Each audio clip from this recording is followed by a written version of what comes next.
की बॉडी को ग्रोथ कराना। लेकिन ब्लड की सेल में ऐसा नहीं है। ब्लड की सेल अगर बेटा बात करें बोन में निकल के ब्लड में आ गई, तो फिर अगर दूसरी सेल मर भी जाए, आरबीसी मर जाए, डब्ल्यूबीसी मर जाए, तो बनाने का काम किनका है? इनका ही है। इन्हीं को ध्यान रखना पड़ेगा। सेल मर रही है, सेल बढ़ रही है, सेल कम हो रही है, आप ही बनाओ। पर अगर ब्लड सेल जैसे एक आरबीसी मर गई, दूसरी आरबीसी सोचे कि हम डिवीजन करके एक आरबीसी पैदा कर दूं, तो ऐसा पॉसिबल नहीं है। क्यों? क्योंकि मैच्योर आरबीसी में तो न्यूक्लियस होता ही नहीं है। प्लेटलेट्स तो आपको पता है बेटा बात करें, थ्रोम्बोसाइट जो है वो मेगा कैरियोसाइट के टुकड़े हैं, उनके अंदर तो वैसे न्यूक्लियस नहीं होता, तो उनके अंदर डिवीजन की पावर नहीं है।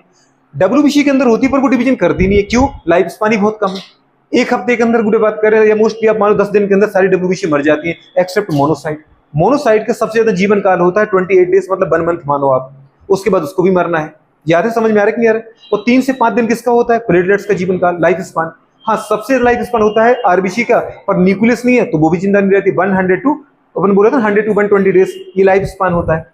तो अब ये समझो बेटा बात करें कि डब्ल्यूबीसी बात